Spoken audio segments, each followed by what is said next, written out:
এটা হচ্ছে আমাদের 1200 স্কোয়ার ফিটের একটি ছাদ। আর দেখতে পাচ্ছেন আজকে আমাদের ছাদের প্রথম রড ফালাইতে শুরু করছি।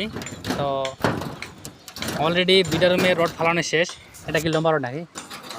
ও, সর্বপ্রথম আমরা ফালাইছি পাতলা রডটি, আর এরপরে পাতলার পরে ঘন নাকি,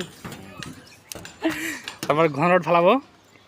তো যদি কোনো ভুল টুল হয়ে থাকে কমেন্টে সুন্দর করে জানাই দিবেন, আর যদি ভালো হয়ে থাকে তাহলে 2টা করে লাইক দিবেন।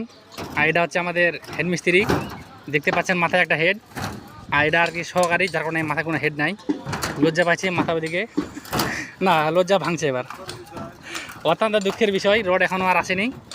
তো পুরো ছাদটা শেষ করতে মিনিমাম 5-6 দিন লাগবে, রড ফালাই রড বাঁধতে। তো সবগুলো ভিডিও একে একে আপনাদেরকে দেখানোর চেষ্টা করব।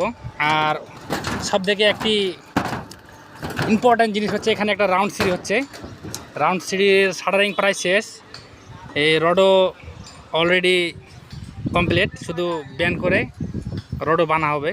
তো আপনারা দেখতে থাকেন রাউন্ড সিঁড়ি কীভাবে রডগুলা বাঁকা করতে হয়, সেই ভিডিওটা আপনাদেরকে সুন্দর করে দিব, দেখতে থাকুন, পাশে থাকুন। এতে আমাদের প্রায় পাতলা রড অর্ধেক বিছানো শেষ, আর এটুকু বাকি আছে। এটুকু বাকি থাকার কারণ হচ্ছে আমাদের এখনও সিট আসে নাই। আর আমাদের ইঞ্জিনিয়ার এবং বাড়ির মালিক 2জন মিলে আপাতত গবেষণা করতেছে কীভাবে কী হবে। তো আপনারা দেখতে থাকেন, পুরো ভিডিওটা শেষ পর্যন্ত থাকবে।